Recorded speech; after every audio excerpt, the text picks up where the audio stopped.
Hello, everyone, and welcome back to the Comcast. You guys know me, it's Carys, but you don't know our guest. Why don't you go ahead and introduce yourself? Hello, my name's Lee Pace. My pronouns are he, they, and originally I'm from New Orleans, but now I live in Hattiesburg, Mississippi.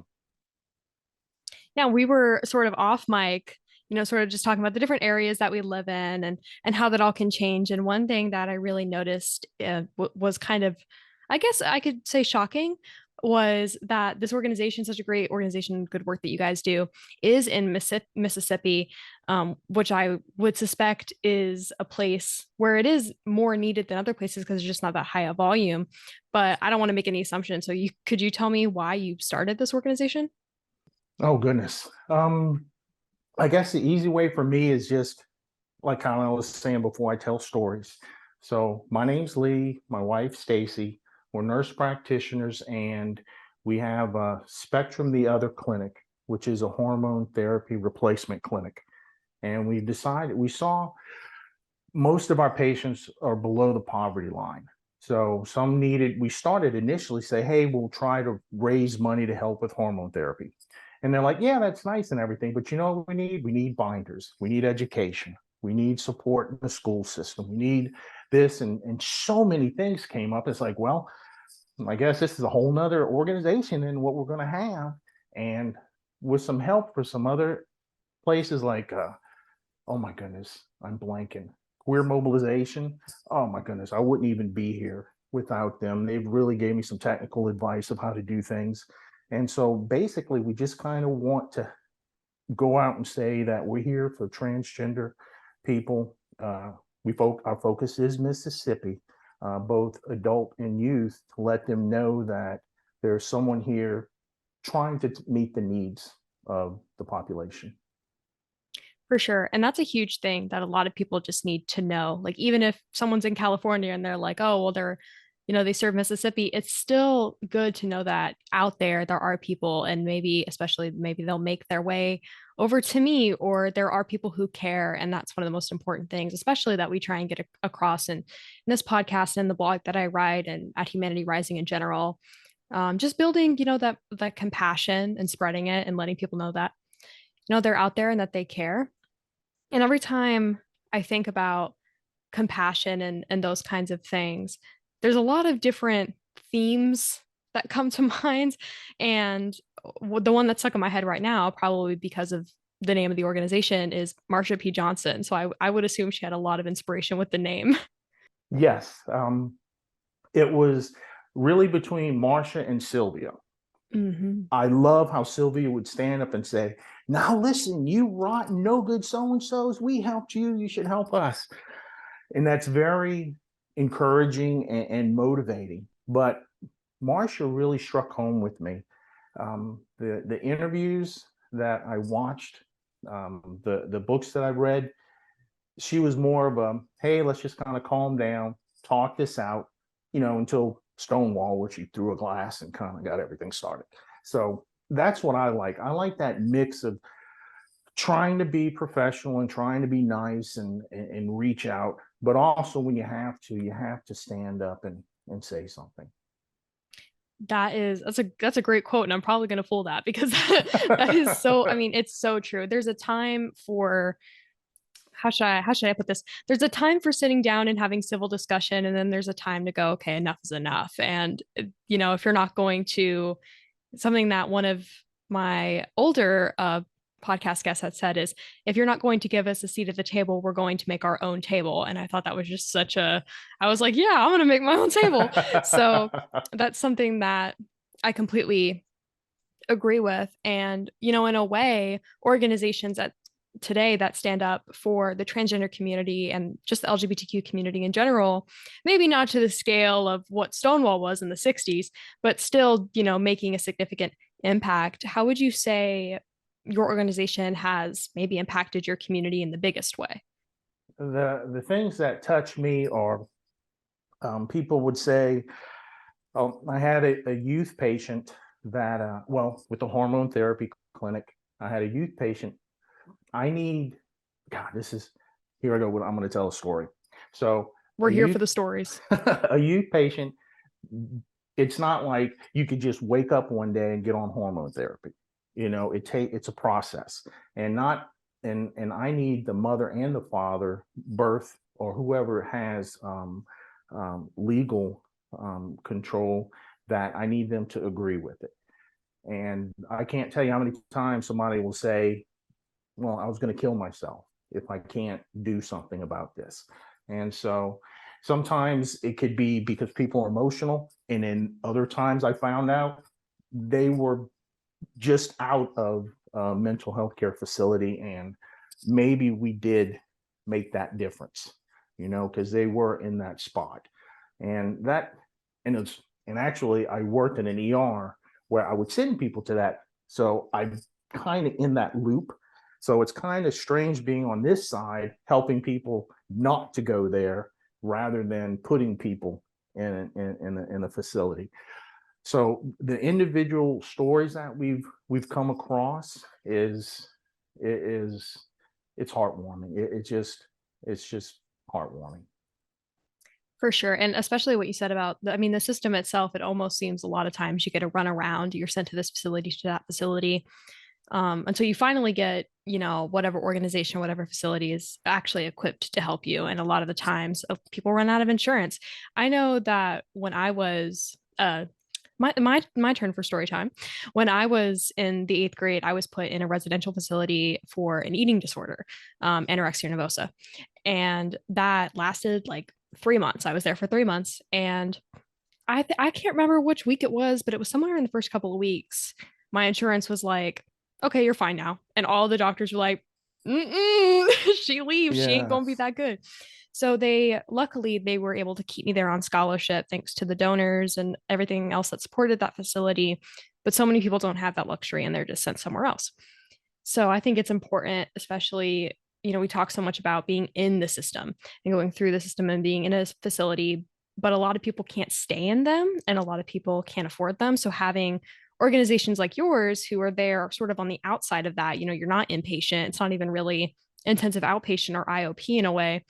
You just go there and they're like, we have these services for you that can actually prevent you from ending up back in those places. So you don't Right. need to worry about that anymore.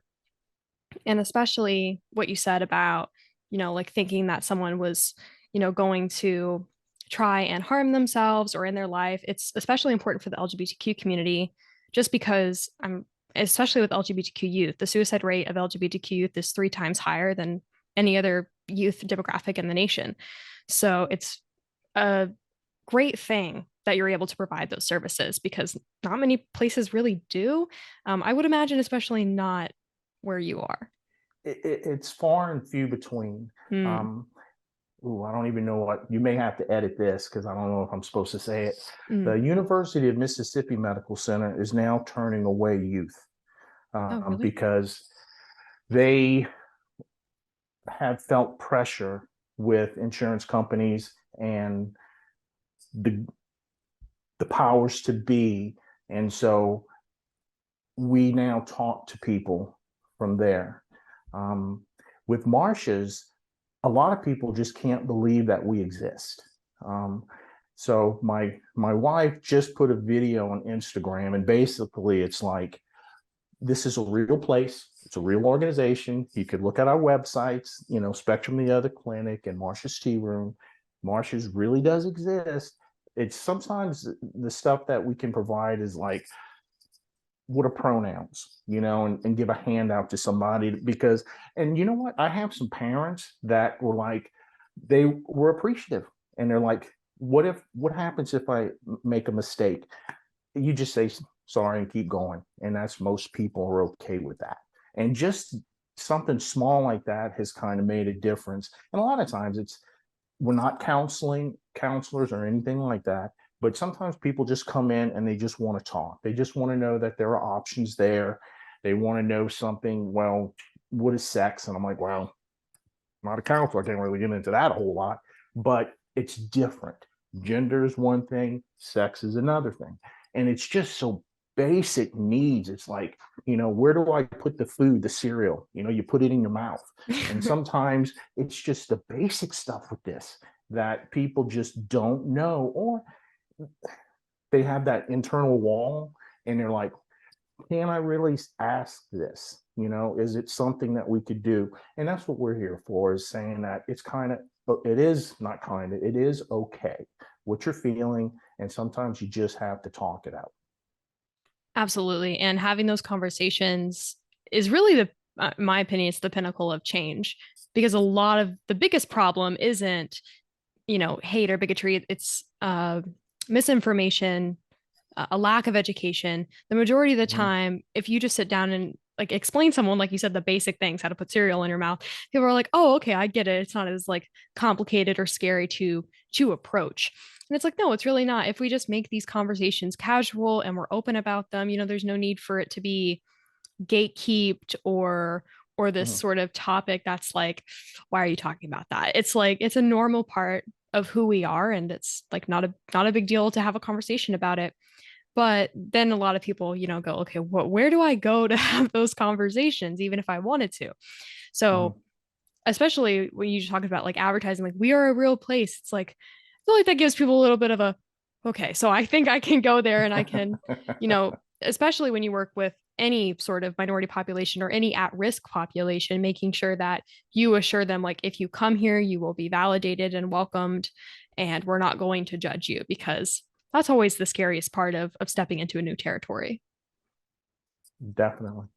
So, I mean, that's why when I interview youth, especially, or when I, talk to people in person, I used to be a youth mentor, actually doing teaching social emotional learning to youth and juvenile detention centers, women in safe houses that were survivors of sex trafficking.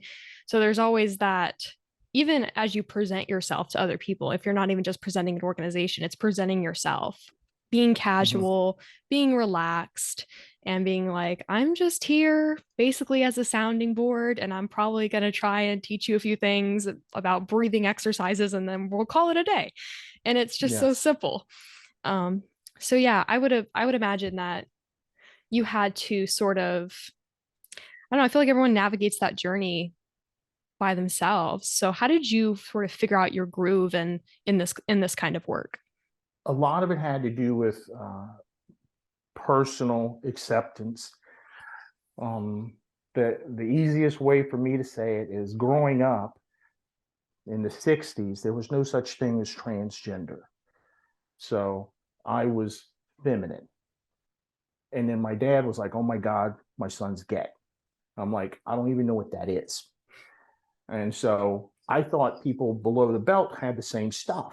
So I didn't know what gay meant. And I was just trying to express myself of how I felt about some things. My name is Lee, but my alter ego is Ruben. Ruben's the manly man, and Lee is the kind of nice feminine guy, you know. And I could never explain it in any way except for that. And it wasn't until I was older that I kind of started figuring stuff out, that I was like, you know what, God, if I could just have somebody, or if I could be somebody that I wish I had back then, and saying this has nothing to do with sex, this is gender, and sometimes it takes time to figure stuff out. I would just, oh my God, I can't imagine what my life would have been, how it would have turned out, if I would have known I wasn't just some weird freak for no reason at all. And it takes 30 years to figure out what went on. And so there's so much there, so much emotion, so much hatred and guilt and anger. And I think about what I'm saying all the time, because it's not really what to say for me. It's just like what you're saying, it's a process. If I just shut up, don't talk too much, and allow the other person to talk, I seem to reach people. And so I could just say, hey, my name's Lee. If I'm an idiot, I'm sorry. If I say something, just let me know. I'm weird. Everybody's kind of weird. Let's just sit and talk and discuss stuff. And then that's good. And then if I want to tell people what to do, that's bad, because that never works. So I just try to listen. I may tell my story and just kind of be there. Absolutely. And listening is, I mean, there's obviously a difference, between, oh, I'm hearing you and I'm listening to you. And it's like the sounds are going through my ears, but it's like you have to, and part of that conversation is the other person being actively willing to listen. I've had conversations with people, just trying to get them to understand me. And, especially when I first came out, I mean, I don't want to say lucky, but I'm relatively lucky with my coming out. I'm not the only LGBTQ person in my family. So it was sort of easier knowing that there were other people. Somehow I ended up gravitating towards a friend group of people who all by now have come out as being LGBTQ. And we've been friends since we were in like preschool or kindergarten, and we didn't know then. So that's just kind of funny. But I've had conversations with people trying to explain it, and sometimes you hit a wall. Like they're like, I'll sit here and I'll give you the basic respect of sitting here while you're speaking and making eye contact, but I'm not going to listen and I'm not going to change my mind. And I'm Right. just like, okay, well, I tried. Like, I don't know. But a lot of it too is you're going to have those interactions that aren't positive. You're going to have interactions that are very positive and a learning experience for both sides. But the biggest thing for me has been knowing, okay, whatever I try and make people understand, I understand who I am. I know my place. I know who I am and my perspective. And that's enough for me. I want to understand other people. I hope other people want to understand me. But at the end of the day, if you know yourself, you respect yourself, and you love yourself, those are like my top three things. Like that's what matters most. So as we sort of just come to the end, I always ask something of my guest because, like I said, there's this podcast gets sent out to thousands of students across the nation. And some of them are LGBTQ, some of them aren't. So if you just had to say something to those youth that were in need of some kind of encouragement or maybe just something to brighten their day, what would you say to them? Oh my goodness. I guess what I would say is, like right now, I'm filtering myself, trying not to curse and stuff like that. I would say life is about figuring out who you are. You may not hit it on exactly right away, but don't sell yourself short. Don't listen to other people tell you who you are. Figure it out for yourself. You're human and it's okay. As for me, I'm just, stay real, stay confident in who you are. Don't let anyone else tell you what you have to be or what you should be. Be yourself. That's all that matters. And people will stick with you and people will not stick with you, but the best ones are going to be that latter one that are sticking with you. It's going to be good. So as always, this will be posted actually in January. So I hope you all have a good new year as well. And don't forget, by listening to this podcast, you can get service learning hours that can be put towards scholarships through Humanity Rising that can advance your education. So it's always a good thing to keep in mind and to always take advantage of. And if you want to plug anything, if you have any social media you want to plug, you can do it now. If not, we can just go ahead and move on. Okay. Um, our business is Spectrum the Other Clinic, hormone therapy replacement. Uh, I'm a director of Marsha's Tea Room.